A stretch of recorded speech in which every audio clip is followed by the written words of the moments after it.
Bonjour les amis, alors suite à ma petite demande que j'ai fait, je vous demandais si vous aviez des idées de vidéos, des sujets que vous aimeriez que je développe là prochainement. J'ai reçu plusieurs commentaires avec des idées proposées. Aujourd'hui je vais essayer de parler des deux premiers commentaires. Le tout premier c'était Nuit noire de l'âme et comment guérir ses blessures. Et le deuxième c'était comment les entités utilisent l'alcool et la drogue pour se payer notre tête dans notre vie, quoi. Alors, en tout premier lieu, pour ce qui est de la nuit noire de l'âme, c'est pas aussi simple que ça de comprendre qu'est-ce qui va vous emmener à vivre votre nuit noire de l'âme. C'est très intime, c'est très individuel, et votre éducation, votre seuil de résistance, tous les apprentissages que vous avez faits, tous les outils que vous avez en poche pour votre bien-être et toute votre hygiène de vie sont autant de paramètres qui vont faire que votre nuit noire de l'âme, elle sera hyper costaud ou pas. Quelqu'un qui serait, pour aller dans les extrêmes, mais quelqu'un qui serait tout faible, avec un hygiène de vie merdique, qui a un seuil de résistance qui frôle les pâquerettes et qui se retrouve avec 2-3 événements un petit peu compliqués, pourrait en être à une nuit noire de l'âme et puis la traverser aussi difficilement que quelqu'un qui aurait le monde qui s'écroule sur sa tête. Mais ça sera peut-être alors plus facile pour cette personne-là d'en sortir si elle demande de l'aide, puisque la plupart des gens qui seront à côté seront peut-être plus forts et seront peut-être plus capables, il y aura peut-être plus de monde en tout cas capable de pouvoir lui permettre de voir ses problèmes autrement. Et puis comme cette personne-là, elle aura peut-être très peu d'efforts de fait pour elle et de considération pour elle dans sa propre vie, ben, tout sera à faire. Donc elle pourra que faire mieux, quoi, quelque part. C'est pas comme si c'était quelqu'un qui avait déjà une hygiène de vie parfait, qui fait attention à ce qu'il mange, etc. Là, on parle d'une personne qui aurait éventuellement tout à apprendre, tout à commencer. Et donc, bah, à partir de là, peu importe ce qu'elle va commencer, cette personne-là, peu importe ce qu'elle va faire pour son mieux-être, elle va commencer à faire quelque chose alors qu'elle ne faisait rien. Donc, il est possible que ce soit plus simple de sortir d'une nuit noire de l'âme et de guérir ses blessures pour une personne qui découvrirait les bobos que pour quelqu'un qui en a déjà pris plein la gueule toute sa vie, qui a déjà fait au mieux pour réformer son alimentation, sa profession, ses activités, ses relations. Personne qui devrait normalement, si elle vit une nuit noire de l'âme, avoir plus de difficultés. Pourquoi? Parce que ben là, je veux dire, imaginons. Je vais essayer d'être. J'ai essayé de trouver les bons mots, c'est pour ça que je fais attention comment je parle. Mais je voudrais pas faire de comparaison. Je voudrais pas être négligent avec certaines personnes. Mais je vais le dire comme c'est.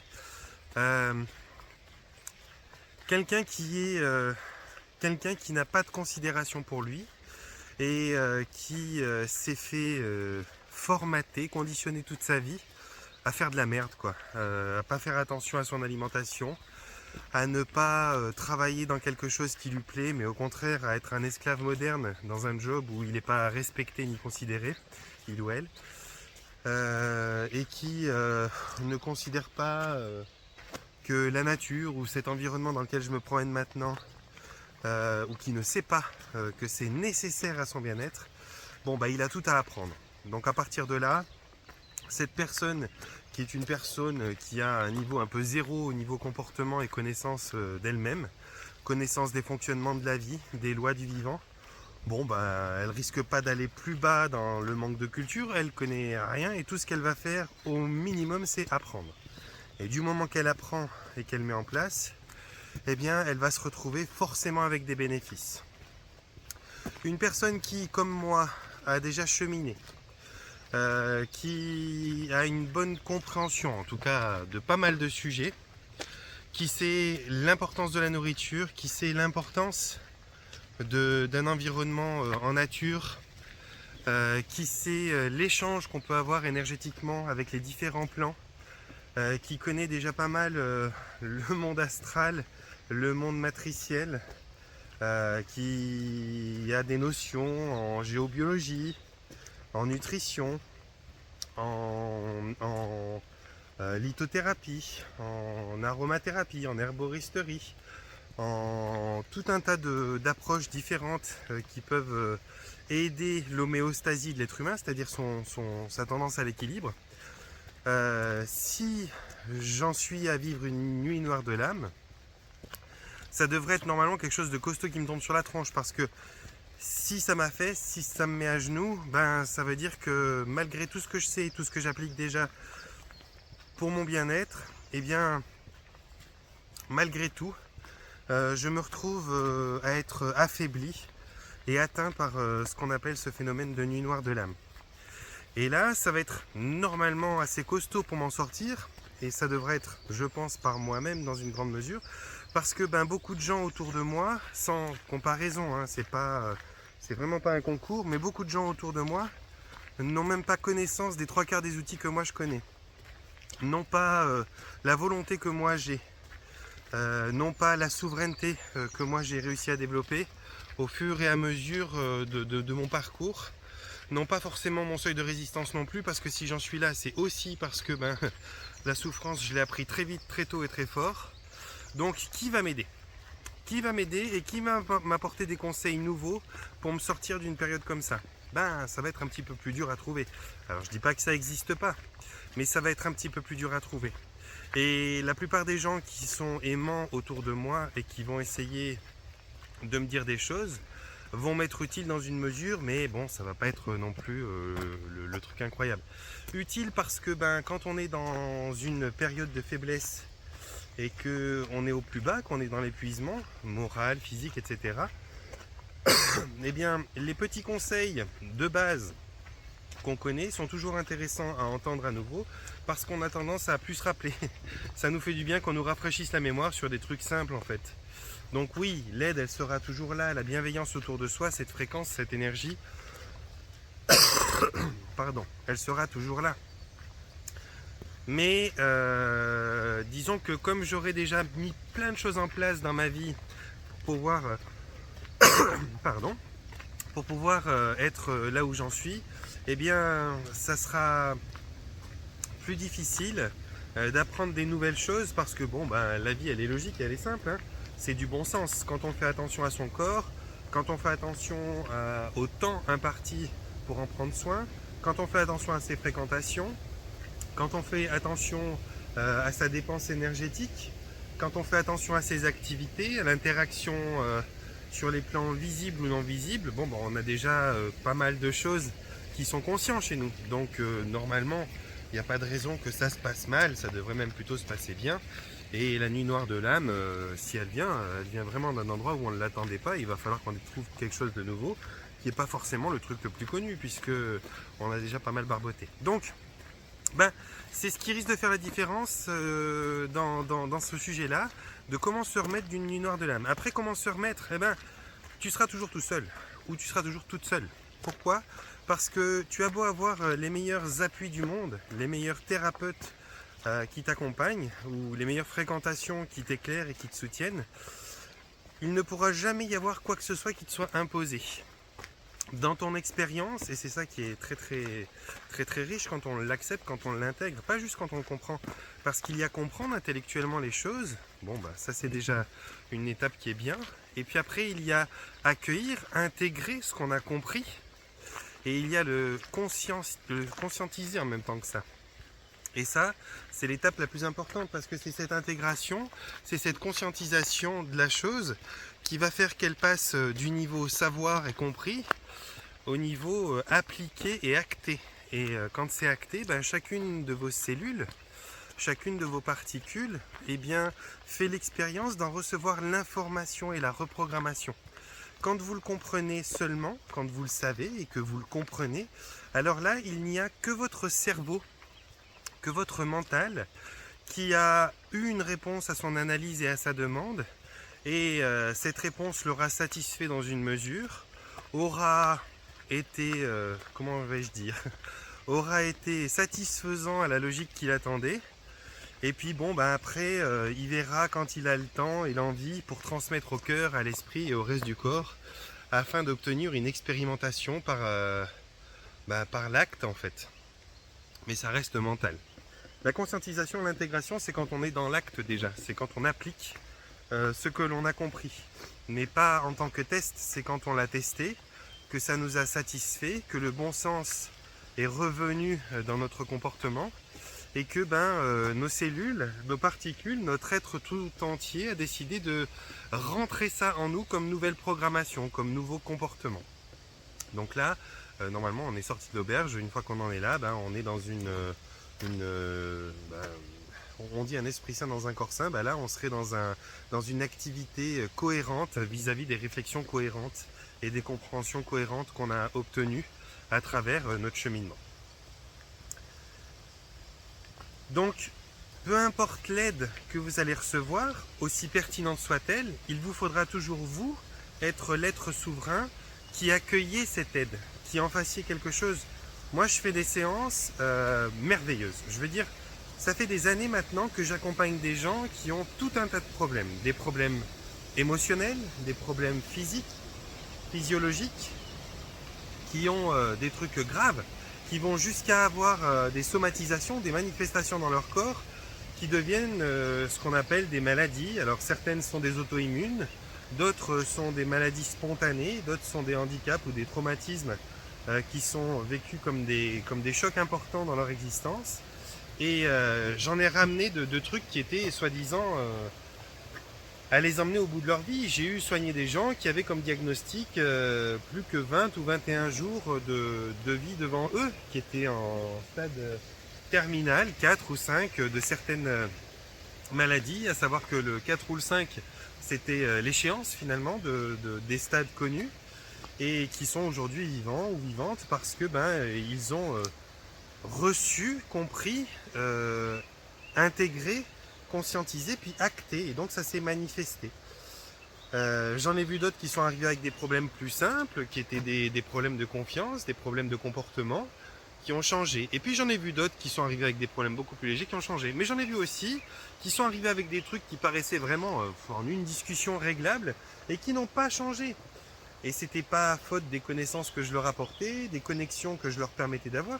C'était leur caractère, leur façon de voir les choses, leur entêtement peut-être aussi, à vouloir être dans un contrôle permanent de la part de leur ego. Parce que une personne, toi, moi, peu importe, on est des êtres d'une luminosité incroyable qu'on appelle des particules divines, faisant une expérience d'existence dans un corps de matière qu'on va appeler un véhicule.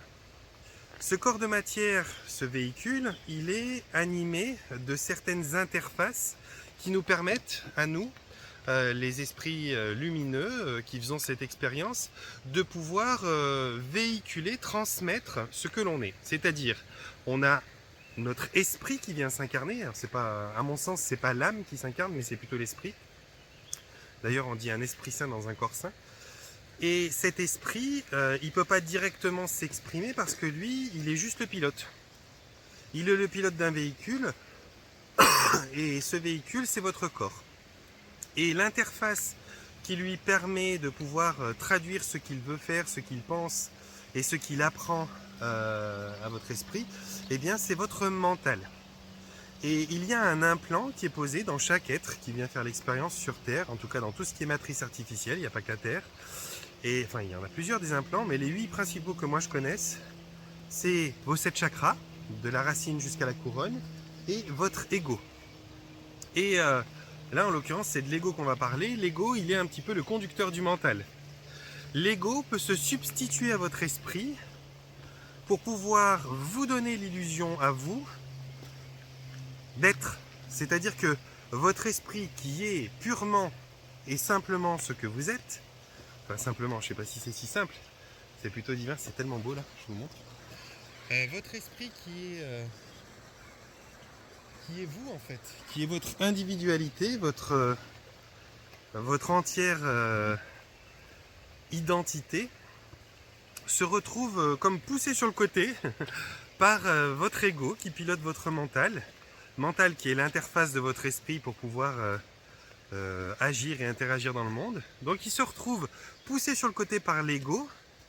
Et l'ego, lui, vous donne l'illusion de ce que vous croyez être. C'est-à-dire qu'au lieu que votre esprit puisse s'exprimer, il est comme traduit, interféré et parasité, filtré par le mental. Et dans cette action-là, il est possible, et il est très souvent le cas, c'est très souvent le cas, il est possible que l'esprit et l'ego se confondent. Et c'est votre ego, finalement, qui va parler dans les 3/4 des cas, pour tout un tas de raisons. Hein. Il est formaté, il est conditionné, l'être humain à ça. Mais c'est l'ego qui va parler et qui va finalement s'afficher comme l'identité de la personne en remplaçant la parole beaucoup plus pure et beaucoup plus détachée de l'esprit. Ça mériterait une autre vidéo pour en parler, mais toujours est-il que dans votre présence, c'est-à-dire plus vous serez dans l'esprit et plus vous sortirez vite d'une nuit noire de l'âme parce que vous comprendrez quels sont les tenants, les aboutissants, l'enseignement là derrière, et plus vous serez dans l'ego, et plus ça sera difficile. Parce que l'ego, il n'a pas les outils, ni la grandeur, ni le détachement, ni la hauteur ou le recul nécessaire pour pouvoir se détacher de ce qu'il va lui nommer comme victime, bourreau, etc. L'ego, il est très dans le œil pour œil, dent pour dent. Il va vraiment... C'est marrant parce que je commence à avoir mal au genou droit en marchant. Et le genou droit, dans les mots du corps, c'est l'ego. Genou droit, ego, genou gauche, fierté. Et en parlant, je suis en train de le dérouiller un petit peu. Ça s'est arrêté tout de suite quand je l'ai conscientisé. Mais bon, pour vous dire. Donc le petit combat qui est entre l'esprit et l'ego va faire que vous allez savoir qui vous êtes vraiment, et à partir de qui vous êtes vraiment, ce que vous devez devenir ou que vous voulez devoir devenir, et à partir de là, eh bien, la facilité à se libérer de telles problématiques, que ce soit une nuit noire de l'âme, comme une tristesse, comme un machin. Si vous savez que tout a un sens, si vous accueillez le fait que vous n'êtes pas victime et qu'il y a un enseignement là derrière, vous pourrez en sortir extrêmement rapidement. Si vous êtes en opposition, en résistance avec ce qui vous arrive, alors votre nuit noire de l'âme prendra plus de temps à être soigné, à être guéri. Voilà. J'ai essayé de faire concis, j'aurais besoin soit de passer 8 heures à vous parler de ça, soit de le faire de cette façon, parce qu'après il y a plein de questions du mental qui vont venir, oui mais alors si ça, et c'est pas la bonne partie de vous que je nourrirai en parlant. Mais en gros, c'est un petit peu près ça. Maintenant, le deuxième commentaire, il me disait, bah écoute Yo, ça serait chouette si tu parlais... Apparemment, j'ai des choses qui doivent sortir en plus puisque ça tousse aujourd'hui. Qui me dit, ce deuxième message qui me dit, si tu parlais de l'alcool, des drogues, de comment les entités utilisent ça pour dévier l'être humain ou pour l'embêter. Et donc c'est de ça que je vais vous parler maintenant. Alors, l'alcool, les drogues. Qu'est-ce que ça nous fait, l'alcool, les drogues? Sachant qu'il y a des tonnes et des tonnes de différentes substances qu'on appelle des drogues. Il y en a qui sont des substances chimiques, utilisées dans des objectifs précis. Certains récréatifs pour s'amuser, et puis certains qui seront plus médicales, donc pour peut-être anesthésier certaines parties du corps, ou pour peut-être permettre à certaines douleurs d'être beaucoup moins présentes, ou les endormir un peu. Je passe dans un endroit qui me fend le cœur, vous savez pourquoi, hein. Voilà, c'est des murs, hein, tous ces amis là que je vois coucher comme ça, ça me fait bizarre. Après, ça me fend le cœur, moi, mon mental et mon ego. Là, tout de suite, il y a plusieurs strates, mon esprit, et le leur d'ailleurs, hein, qui est venu faire une expérience, c'est que c'est ok, et puis que c'est comme ça que s'affichait leur parcours, mais c'est toujours dur à voir. Je préfère tellement voir ça, vous voyez, que ça. Mais bon. Pour reprendre, donc l'alcool, les drogues, il y a plusieurs façons de considérer la chose. Il y a une façon de voir ça comme médical, parce qu'il faut savoir une chose, hein, que ce soit employé de façon récréative ou de façon médicale, l'effet il est quasiment le même. En tout cas au niveau astral, au niveau éthérique et énergétique, l'impact il est quasiment identique. Qu'est-ce qui se passe? Je vais essayer de décomposer ça intelligemment et rapidement. Alors, bon, il y a déjà les drogues dures et les drogues douces. Les drogues douces, comme le nom leur indique, c'est des drogues qui sont douces, qui sont des choses qui vont avoir un effet léger sur votre comportement, qui vont vous permettre normalement de conserver un aspect rationnel dans vos réflexions, dans vos façons d'interagir avec votre environnement. Et les drogues dures sont des drogues qui vont normalement être suffisamment puissantes pour vous détacher de votre aspect rationnel, pour vous détacher de la logique, pour changer jusqu'à vos comportements, parce que il y aura plus vraiment de choses pour vous retenir. Ça va vous désinhiber beaucoup plus qu'une drogue douce qui va elle normalement faire juste un petit effet de relâchement. À ne pas confondre drogue et addiction, hein. C'est pas parce qu'une drogue est une drogue qu'elle rend forcément addict. L'addiction, ça peut être pour le sexe, ça peut être pour le chocolat, ça peut être pour la cocaïne, ça peut être pour tout un tas de choses, même le casino, sans que pour autant ces produits-là soient des drogues, ou ces choses-là soient des drogues. La drogue est une chose qui ne nous rend pas forcément addict, et l'addiction peut rendre toute chose nécessaire et faire de toute chose un besoin. Donc c'est deux choses différentes. Mais c'est vrai que les effets de certaines drogues ont cette tendance à créer l'addiction parce qu'elle vous emmène justement dans un état d'être qui est différent de votre état originel dans lequel vous n'êtes pas bien, et c'est ce qui vous fait fuir vers certaines drogues. Si de se taper la tête contre du plâtre faisait le même effet, permettait à quelqu'un qui est dans des gros soucis vis-à-vis de son entreprise ou de son mariage ou quoi que ce soit d'être mieux, je pense que ce quelqu'un n'irait pas se noyer dans l'alcool, il irait se taper la tête contre du plâtre. Donc en fait, l'utilisation de certaines choses de l'existence pour s'enfuir vers un mieux-être, c'est un comportement et ça n'a rien à voir avec les drogues. Les drogues le permettent et c'est ce qui va faire qu'on aura des comportements addictifs. Mais si on pouvait le faire avec autre chose que certaines drogues, ça serait la même chose, on aurait des addictions d'autres choses. Une drogue, donc, c'est un produit chimique créé, modifié ou présent naturellement dans la nature qui va avoir une interférence certaine avec votre être. Alors, vous avez votre comportement normal. Votre comportement normal, il fait que vous êtes réactif d'une certaine manière, que vous êtes éveillé d'une certaine manière, que vous êtes sensible d'une certaine manière, que ce soit aux choses émotionnelles, aux choses qui viennent toucher vos cellules nerveuses ou aux autres aspects de votre environnement et de votre vie. Et puis, les drogues vont venir affecter ça. Suivant la puissance, douce ou dure, eh bien, elles vont les affecter plus ou moins.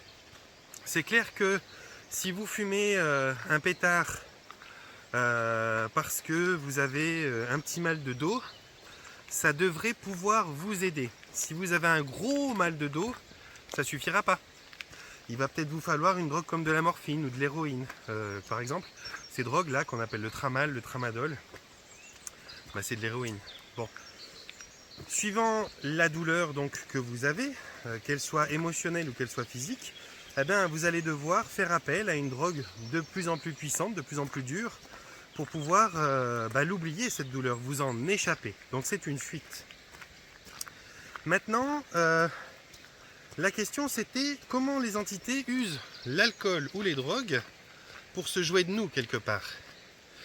Et bien que ce soit le cas, bien que les entités raffolent du fait que vous preniez ces substances, je ne pense pas, jusqu'à preuve du contraire, mais je ne pense pas qu'elles soient à l'initiative de cette prise et je ne pense pas qu'elles soient dans le produit.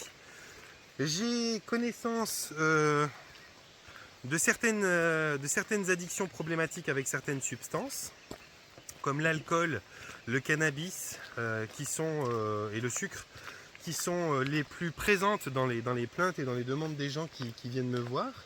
En termes de libération, c'est souvent de ça qu'ils veulent se libérer. On va là, Patch! Je ne vais pas montrer, mais il est là. Tu viens? C'est les plus présentes et ces substances-là, Ces substances-là, elles vont altérer vos comportements, elles vont altérer votre état de conscience. Votre état de conscience va donc être altéré à un certain niveau. Et c'est là où c'est hyper intéressant pour elles, pour les entités. C'est que, suivant comment il est altéré, c'est en métaphore, c'est comme de dire plus vous êtes altéré et moins il y a de vigilance dans les gardiens de votre corps. En imaginant que vous ayez des gardiens dans votre corps qui gardent vos muscles, qui gardent votre capacité de penser, de réfléchir, d'interagir, votre empathie et tout ça, et ben, tous ces gardiens, ils sont comme anesthésiés, comme endormis, comme complètement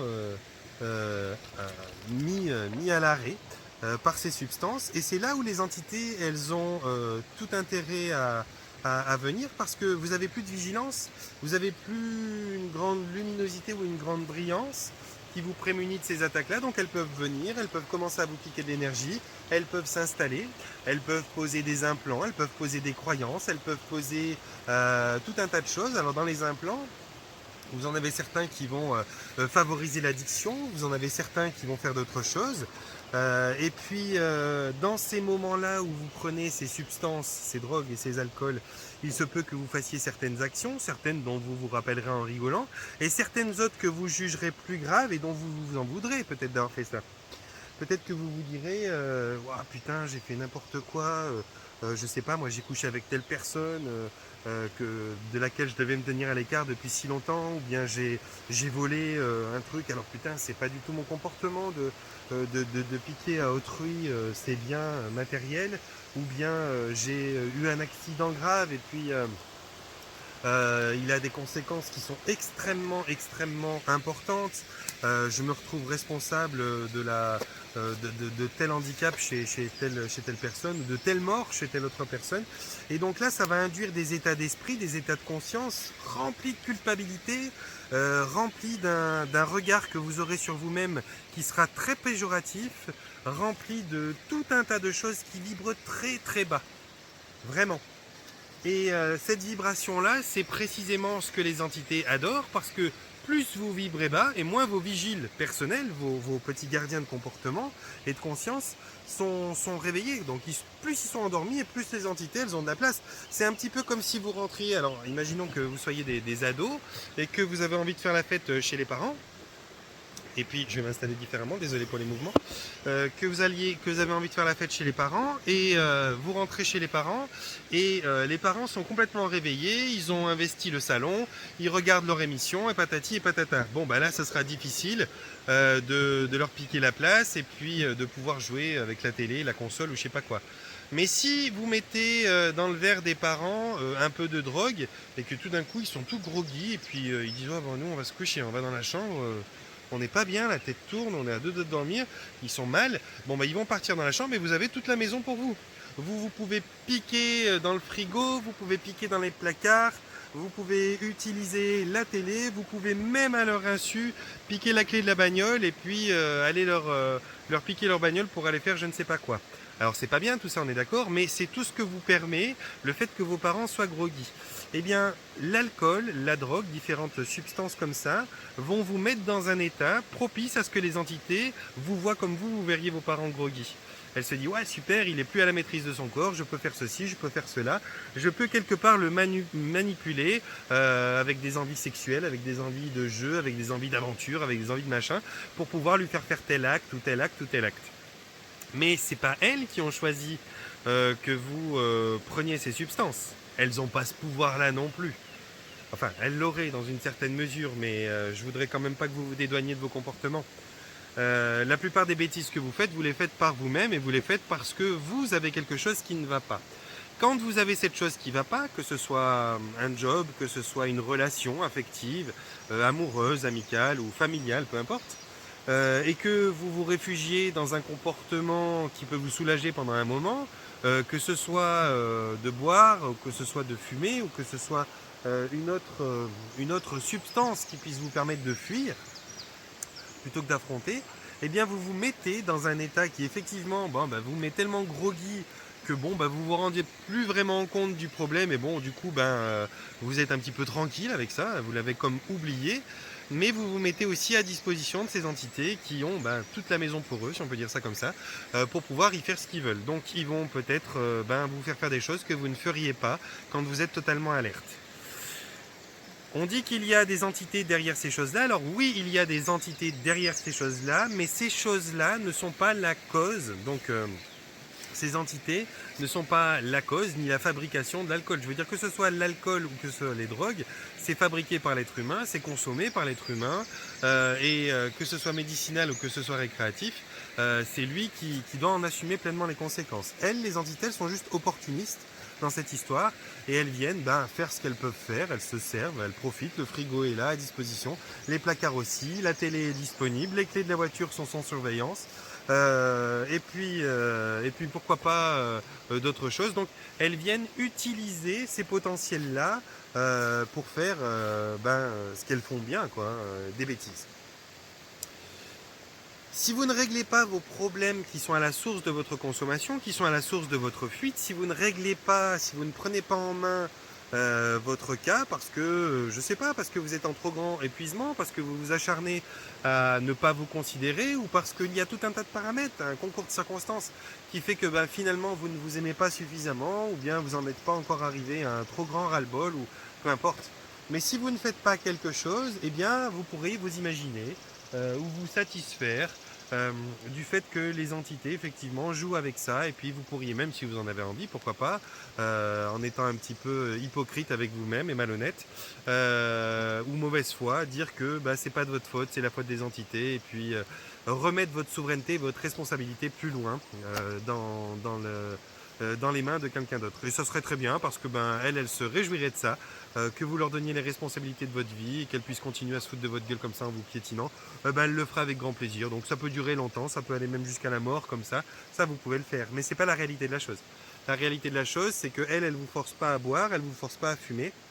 Ces produits-là sont là, vous pouvez les prendre et eux ont une utilité qui est certaine, qui vont vous permettre de fuir certaines situations, d'oublier un petit peu. Moi, je peux vous dire, à mon niveau, alors les drogues dures, j'ai jamais consommé, mais j'ai eu consommé le cannabis parce que déjà, ça m'aidait beaucoup au niveau de mon dos. Je veux dire, au bout d'un moment, la cortisone, le tramadol et les choses comme ça, c'est vraiment nocif. Donc j'ai consommé aussi pas mal pour bien dormir ou pour moins sentir la douleur, le cannabis ou le CBD même, parce que ça me permettait deux choses. Ça me permettait d'atténuer mes douleurs musculaires et articulaires. Donc ça, c'était le côté un petit peu prétexte. Moi j'avais un prof qui disait les prétextes c'est comme les trous du cul, tout le monde en a un. Donc ça c'était un petit peu mon trou du cul, c'était un peu mon prétexte à moi. Je me cachais là derrière. Et puis il y avait aussi une partie de moi, alors je m'excuse si ça peut paraître très prétentieux ce que je vais dire, mais j'ai un esprit qui va très très vite, j'ai souvent de l'avance sur les gens dans mes compréhensions. Et en fait c'est pas agréable forcément à vivre, même si ça peut paraître génial, c'est pas forcément génial. Et donc j'essayais de m'atomiser un petit peu en fumant. Ou en consommant, ça me permettait de revenir un petit peu plus à la hauteur des autres gens et d'arriver à mieux interagir avec le monde parce que sinon j'allais trop vite, trop loin et puis c'était désagréable quoi. Le monde faisait que me décevoir alors que si je m'atomisais un petit peu, si je m'anesthésiais un petit peu, j'étais à la hauteur et à la vibration du monde et du coup j'étais pas déçu par le monde. Donc il y avait aussi ce problème là. Et cette façon-là d'y répondre. Il y a des millions de façons. On a toujours de toute façon une raison et quelque chose qui fait qu'on a eu tel ou tel comportement. Moi, je ne vous jette pas la pierre, mais simplement, on doit être capable de se regarder honnêtement et de se dire, j'ai fait ça dans tel objectif. Ça a eu ses résultats au niveau de ça. Mais est-ce que maintenant, c'est ça que je veux être? Est-ce que je veux que ça perdure? Est-ce que finalement, je veux ne pas être moi-même et me perdre en faveur de toutes ces forces qui prennent le pouvoir et qui prennent le volant quand je suis pas là? Si vous en êtes à vous poser ces questions et que vous voulez changer des choses, vous verrez que vous devrez vous sortir de ces addictions-là. Donc voilà, j'espère que j'ai répondu à cette idée que les entités utilisent l'alcool et la drogue. Alors oui, de façon opportuniste, mais c'est pas eux qui vous mettent la bouteille dans la bouche, c'est pas eux qui vous mettent le pétard dans le bec ou la seringue dans le bras. Eux, ils profitent juste de... c'est un cercle vicieux, hein. Ils profitent juste de votre état d'être. Ils l'entretiennent même dans une certaine mesure pour que vous continuiez à consommer, parce qu'à chaque fois que vous consommez une substance, que ce soit du sucre, de l'héroïne, de la cocaïne, de l'herbe, de l'alcool ou quelque chose comme ça, eh bien, vous vous placez dans un état de conscience qu'on appelle un état de conscience propice à l'expérience astrale notamment. Alors l'astral, pour vous l'expliquer, l'astral c'est quelque chose qui est tout autour de vous, dans la matière, mais aussi dans la non-matière. C'est-à-dire que ce qu'on appelle un fantôme, une entité, elle se promène dans l'astral, elle est là en train de fricoter à côté de votre corps mental, votre corps éthérique, etc., qui eux-mêmes sont dans l'astral, mais vous aussi, vous êtes dans l'astral. J'avais une connaissance qui m'a dit un jour, et je trouve très très bien expliqué, et très très beau, je ne sais pas ce que mon patchy il a repéré, mais comme vous le voyez, il est très concentré, je ne sais pas ce qu'il voit, mais il le voit, il l'entend, il le sent, quelque chose dans l'astral. Donc, on est des êtres qui viennent d'un autre endroit que l'astre sur lequel on est posé. On est des particules divines faisant partie d'un grand océan qu'on appellerait Dieu, la création, la source, peu importe.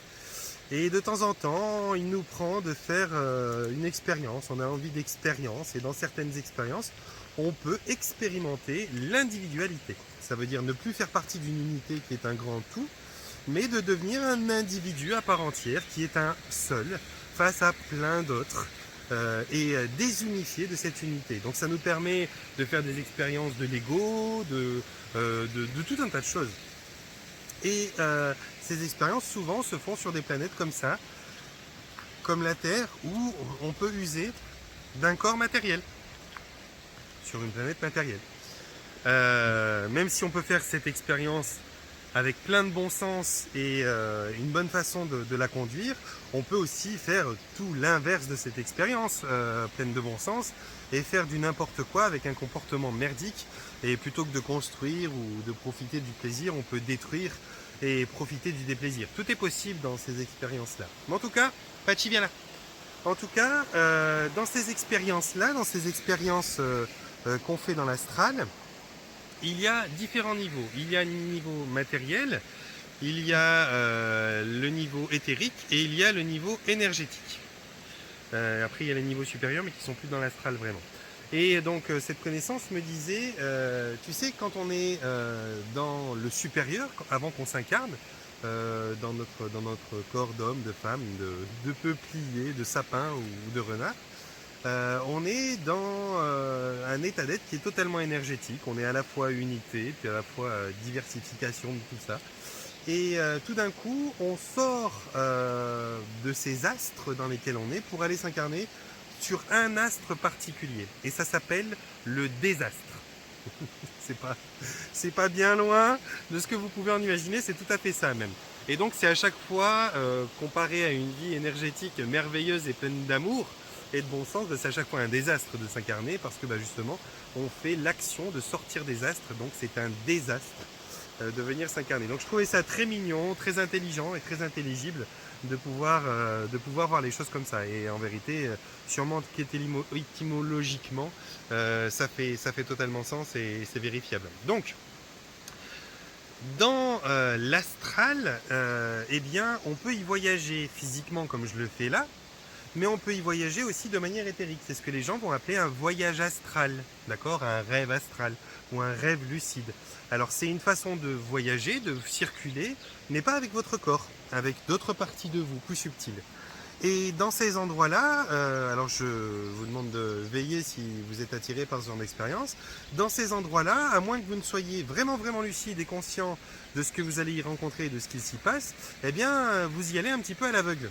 Et c'est vraiment beaucoup plus facile de se payer votre tête dans l'éthérique et l'énergétique que dans le physique. Parce que dans le physique, si j'ai une personne qui se présente à moi, j'ai des références et des repères. J'ai son corps, j'ai le décor. Par exemple, si j'ai un homme là, avec une barbe d'1m90, 1m90 qui s'arrête dans cette forêt-là avec son VTT et qu'il me dit « Ah salut, écoute, je fais du VTT, je suis content de te croiser là, je t'ai vu en vidéo, comment ça va et tout. Ça tombe bien que je te croise, je voulais te poser 2-3 questions, ça te dit, on s'assied au bord de l'eau et puis on cause un peu ?» Moi je vais lui dire oui, tout ça, il y a peu de chances que je me fasse rouler parce que j'ai les repères visuels et je sais qu'effectivement on est au bord de l'eau et tout ça. Donc normalement je vais pouvoir adhérer à sa demande, parler avec lui, peut-être passer un bon moment avec quelqu'un de sympa. Dans l'énergétique et l'éthérique, je n'ai plus mon corps et je serai face à des consciences qui n'ont pas le corps non plus. Et quand on n'a pas de corps, eh bien, on peut se manifester de toutes les façons possibles et imaginables. On n'a plus de repères finalement, on n'a plus l'endroit parce que l'endroit c'est la création sur l'instant, on n'a plus de corps parce que je pourrais dans l'astral m'afficher comme Pandi Panda, je pourrais m'afficher comme un dinosaure, je pourrais m'afficher comme une femme ou comme Johan, ça ne me serait pas plus difficile de faire ou l'un ou l'autre. Donc si j'ai envie de mentir à la conscience avec laquelle je vais interagir, je peux très bien imiter l'apparence de sa maman, de son grand-père ou de l'archange X ou Y, pardon, pour pouvoir interagir avec. Et dans l'absolu, peut-être pouvoir lui demander des choses qu'elle ne m'aurait pas données sinon. Ou peut-être même, pourquoi pas, aller plus subtilement, essayer de conclure un pacte avec. Un pacte, un engagement, un contrat qui fait que je pourrais être présent dans sa vie, même sans que la personne en soit vraiment consciente, et puis lui piquer une partie d'énergie, une partie de son bonheur, ou peu importe. Tout est possible parce qu'il n'y a pas vraiment de moyen de vérification. Il faut vraiment, pour faire un voyage astral et en retirer des bénéfices intéressants, eh bien avoir un état de conscience qui soit très très grand, une grande lucidité, beaucoup de discernement et 2-3 outils pour pouvoir vérifier d'une façon tangible les choses qui ne sont qu'illusions dans cet endroit-là. C'est-à-dire presque voir à travers l'illusion pour savoir quelle est la conscience derrière. Chose que je fais très bien en séance, parce qu'en séance, j'explique à mes clients, eh bien, tiens, quand l'archange se présente, ou quand la mère ou le machin se présente, faites comme ci et comme ça, et dites-moi si ça donne ci ou si ça donne ça. C'est des façons que j'ai de vérifier que la conscience avec laquelle on échange, on interagit, elle est bien la conscience avec laquelle on échange et on interagit. Et que ce n'est pas une entité qui se fait passer pour votre grand-mère décédée ou je ne sais pas quelle chose pour finalement vous induire en erreur et peut-être potentiellement créer un pacte ou un contrat à votre insu qui ferait de vous sa réserve de nourriture et d'énergie. Donc ça en séance, on apprend à le faire, c'est vraiment quelque chose qui est très important dans les formations que je donne. J'explique aux gens que je forme comment vérifier ça, comment s'en prémunir. Mais vous tout seul, si vous le faites au détour d'une sieste, ce voyage astral, sans le vouloir, hein, volontairement, ou si vous faites des expériences un petit peu occultes qui vous emmènent à faire ça, vous n'avez pas les moyens de vérifier. Et donc, sachez que les entités, les consciences qui se voyagent, qui se véhiculent dans ces endroits-là sont extrêmement intelligentes, même plus intelligentes que vous, sans problème. Ou en tout cas, plus capables de vous rouler. Pourquoi? Parce qu'elles sont face à vos corps éthériques, et dans vos corps éthériques, il y a votre corps mental, il y a votre corps émotionnel, et vos corps mentaux et émotionnels, par exemple, ils sont à poil devant eux. Ça veut dire qu'avant même que votre pensée se manifeste dans votre tête, eux, dans l'astral, ils l'auront vu se manifester dans votre corps mental. Ils auront déjà lu votre pensée avant que vous-même vous la prononciez. Donc, leur mentir, vous défendre ou faire quoi que ce soit, c'est très difficile quand ils ont un temps d'avance sur vous. Donc, il faut vraiment une grande lucidité, un grand discernement pour pouvoir agir avec les entités dans l'astral. Dans l'astral éthérique ou énergétique. Hein. Dans l'astral physique, il n'y a pas de problème. Bien qu'on puisse se faire rouler quand même, mais bon, il n'y a pas de problème. Donc, si vous le voulez, il y a des expériences comme la méditation, l'hypnose que je fais, ou d'autres hypnoses, ou des trans même, à travers des danses, qui peuvent vous permettre de faire des voyages astraux dans les mondes éthériques ou les mondes énergétiques. Ces expériences, elles sont connues, elles ont souvent été aidées par différentes substances, vous connaissez peut-être l'ayahuasca ou d'autres substances, l'iboga ou d'autres, qui sont cadrées par des chamans et donc qui sont protégés dans leur rituel et qui sont relativement thérapeutiques parce qu'il y a justement quelqu'un qui est responsable du bon déroulement, qui veille à écarter les entités néfastes et qui fait en sorte que vous rencontriez les entités ou les consciences qui sont bénéfiques à l'avancement que vous voulez faire ou aux compréhensions que vous voulez obtenir. Là, ça se passe bien. Mais si vous faites le voyage tout seul, eh bien là, il n'y a personne pour veiller à ça. Et croyez-moi, il faut quelqu'un pour veiller à ça. Et c'est exactement ce qui se passe à chaque fois que vous vous bourrez la gueule.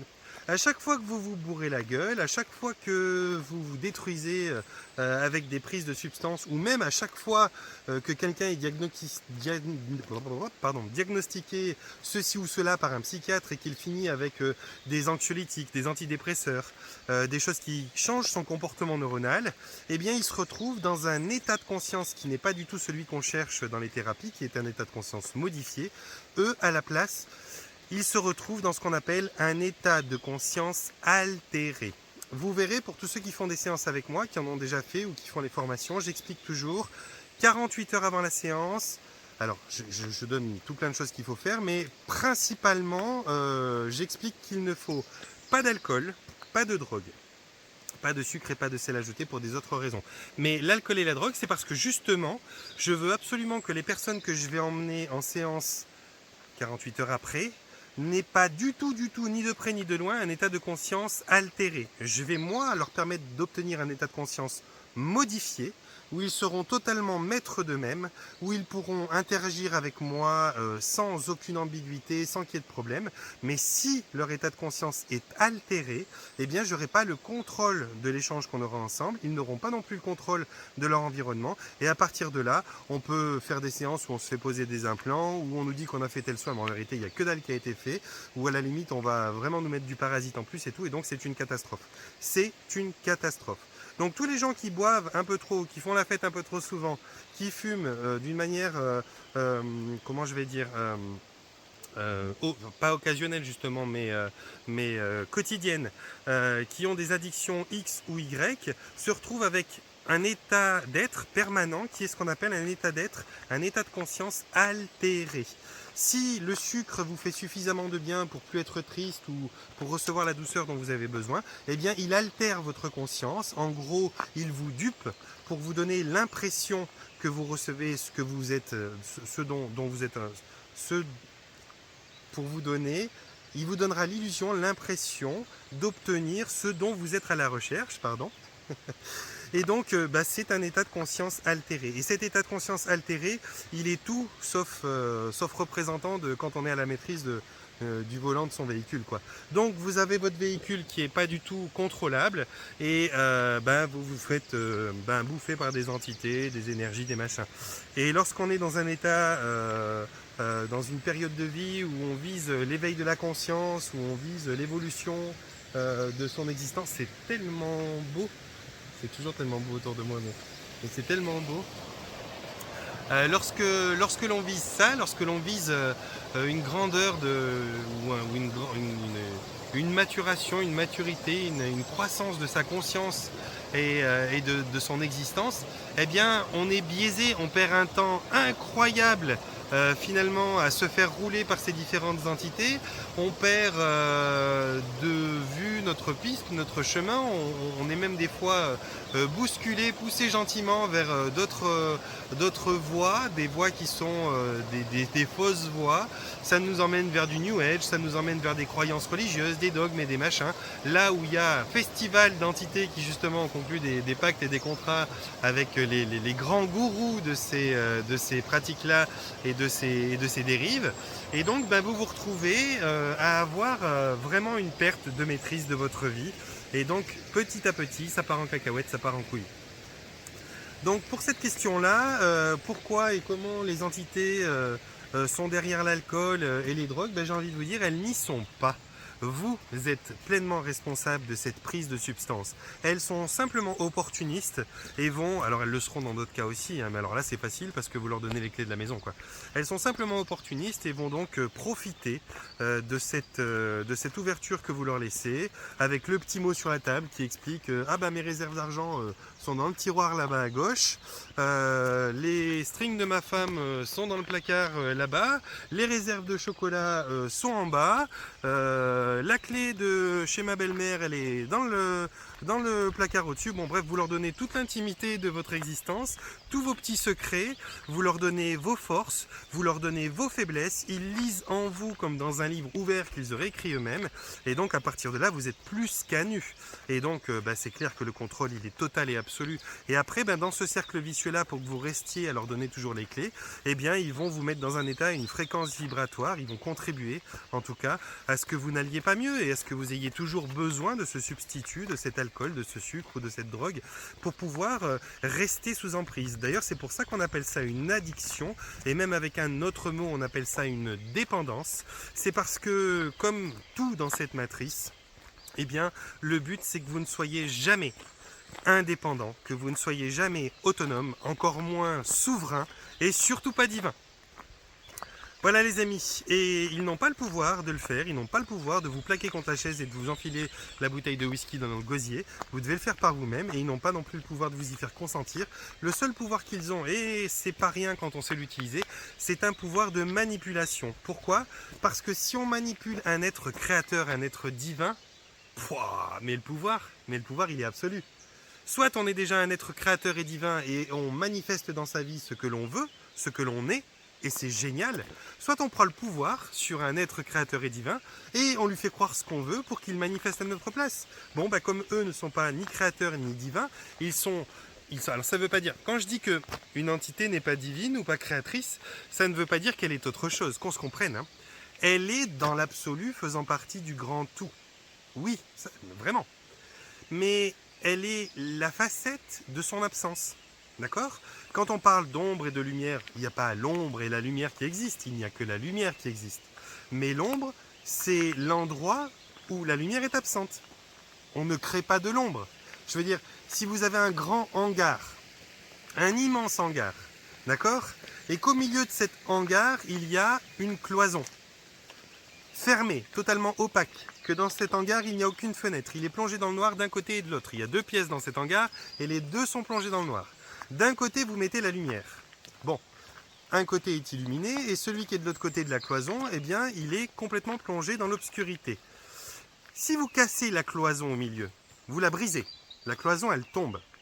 Vous imaginez que l'obscurité va gagner sur l'ombre ou que la lumière va maintenant éclairer l'obscurité de l'autre côté puisqu'il n'y a plus de cloison pour l'empêcher de passer. Vous savez très bien que c'est la lumière qui va éclairer l'endroit où c'est obscur. Parce que finalement, il n'existe que la lumière et l'absence de lumière. Ce qu'on appelle l'ombre, c'est l'absence de lumière. Eh bien, c'est pareil, c'est exactement ça. C'est exactement pareil pour les entités qui sont ce qu'on appelle la méchanceté, le mal et tout ça. Il n'y a que le bien et l'absence de bien. C'est-à-dire que c'est une polarité que nous on expérimente ici notamment sur cette planète de dualité, une polarité qui nous permet quand même malgré tout de faire des expériences extrêmement enrichissantes. Si vous voulez vous satisfaire, vous féliciter et jouir de votre bon comportement, de votre façon d'aider votre prochain, de votre façon de sauver un animal, de toute cette bienveillance que vous avez en vous, considérez bien quand même, désolé de vous le dire, que c'est grâce au fait qu'il y ait des gens qui sont en mauvaise posture, des gens qui ont besoin d'être aidés, des gens qui ont besoin d'être sauvés, et qu'il y ait des comportements qui sont tout l'inverse, c'est grâce à ça que vous avez, vous, le contraste qui vous permet de voir qui vous êtes. Je veux dire, écrire en blanc sur un tableau blanc, ça ne nous permet pas de voir quoi que ce soit, mais écrire en noir sur un tableau blanc, ça nous permet de pouvoir transmettre à d'autres ce qu'on veut leur montrer. Là c'est pareil, si on veut avoir des bons comportements, si on veut être sauveur, soigneur, bienveillant, ceci ou cela, il nous faut bien un tableau sur lequel exprimer cette existence-là. Et ce tableau, il doit être l'opposé de ce qu'on veut exprimer, sinon on n'y verra rien, c'est comme du blanc sur du blanc.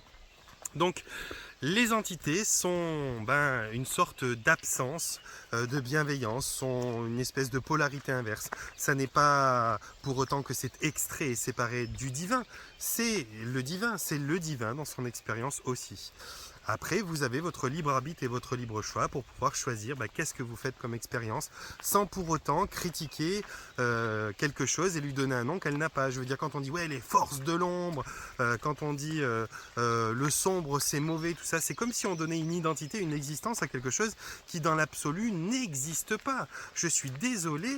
L'absence de lumière qui donne l'ombre et l'obscurité, ça ne fait pas pour autant le noir ou l'obscurité ou le sombre. On a mis ces mots-là et on y donne une identité, oui, parce qu'on a besoin de nommer les choses, mais en fait on ne nomme que l'interaction qu'on voit. Comme certains astronomes aujourd'hui, qui vérifient certaines choses, les trous noirs, les planètes, la présence de tel corps planétaire dans tel endroit. C'est tellement loin, ils ne peuvent pas le voir, ou ils n'ont pas les bons équipements pour ça. Alors à ce moment-là, ce qu'ils vont faire, c'est qu'ils vont voir par exemple quels autres astres ou quelles autres planètes aux alentours ou quels autres corps minéraux qui sont présents dans la région là-bas vont être affectés par leur champ de gravité par exemple. Et donc ils vont pouvoir repérer une planète ou quelque chose, non pas parce qu'ils la voient vraiment, mais juste parce qu'ils voient que quelque chose a bougé à cause de ça. Comme nous ne voyons pas le vent, mais nous voyons les feuilles bouger par le vent.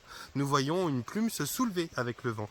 Et bien là c'est pareil, des fois on a besoin de certaines choses pour pouvoir voir d'autres choses. Eh bien, sachez que le bien, le beau, le lumineux, il est possible de le voir, possible de le pratiquer, possible de le faire vivre grâce eh bien, au mauvais, au sombre et à l'absence de ce beau et de ce lumineux. Voilà, c'est simplement ça. Comme il est possible de voir le vent grâce au mouvement des feuilles. Si on n'avait pas les feuilles qui n'ont rien à voir avec le vent et qui sont même un obstacle au vent, eh bien on ne pourrait pas voir le vent. Eh bien même s'il y a des obstacles à la lumière qui donnent des zones d'ombre, eh bien sachez bien que l'un et l'autre sont bien le grand tout et la création divine, mais dans son expression opposée. Voilà mes amis, bon c'est quand même une vidéo qui fait presque 1 heure, moi qui m'a été dit je vais me poser un petit peu ces derniers temps et tout, j'ai un regain là d'envie de vous partager des choses, je vous montre encore un endroit que je kiffe. De toute façon tout du long je suis au bord de cette rivière, alors normalement elle est limpide, elle est vraiment, c'est idyllique, bon ça reste idyllique mais si vous voulez là actuellement, il a beaucoup plu et nous en Suisse ça pisse la faute de partout parce que on a les chaînes de montagne qui nous font des cours d'eau de partout et en fait plus il y a d'eau plus ça remue et plus elle devient marron, mais à la base elle est vraiment transparente ici. S'il y avait un poisson là-bas quelque part au milieu, on le verrait vraiment très très facilement. Je vous fais visiter un peu en même temps. Bon voilà les amis, voilà on laisse passer les gens. Bonjour. Je vais vous envoyer un panier de bisous, je vous souhaite de vous porter bien, de prendre soin de vous. Vous étonnez pas s'il n'y a pas de générique dans mes vidéos, j'ai dernièrement reçu, alors que ça fait plus de 4 ans que j'utilise, des messages de YouTube et d'autres qui disent qu'apparemment j'utilise je sais pas quoi, peut-être une image ou un son qui est une propriété de je sais pas quoi. Pourtant j'ai fait mon générique avec un logiciel spécial pour générique. Mais bon, à partir de maintenant, ils se permettent de monétiser mes vidéos parce que mon générique leur appartient, et alors que moi je les monétise pas pour moi. Donc je vais pas faire de générique pendant quelques vidéos et puis je vais recréer un autre générique en espérant que je pique rien à personne, parce que moi-même je suis pas compositeur, ni musicien, ni auteur de toutes les photos existantes. Quoique avec les belles photos de nature que j'ai et un joli petit bout de guitare que quelqu'un pourrait me jouer, je pourrais faire un générique. Je vais voir, je vais trouver quelque chose. Les amis, en tout cas, je vous souhaite de vous porter bien, de prendre soin de vous. Je vous envoie un panier de bisous. Et voilà pour les 2 premiers commentaires de ma demande de qu'est-ce que vous voudriez comme sujet de vidéo à aborder, ce que j'ai développé. Il y a d'autres commentaires dessous. Dans les prochaines vidéos, j'essaierai d'y répondre sans trop cracher. J'essayerai d'y répondre et de vous donner voilà, un développement de comment je vois la chose. Et puis, puis voilà, on avance gentiment. Allez, panier de bisous, portez-vous bien, prenez soin de vous.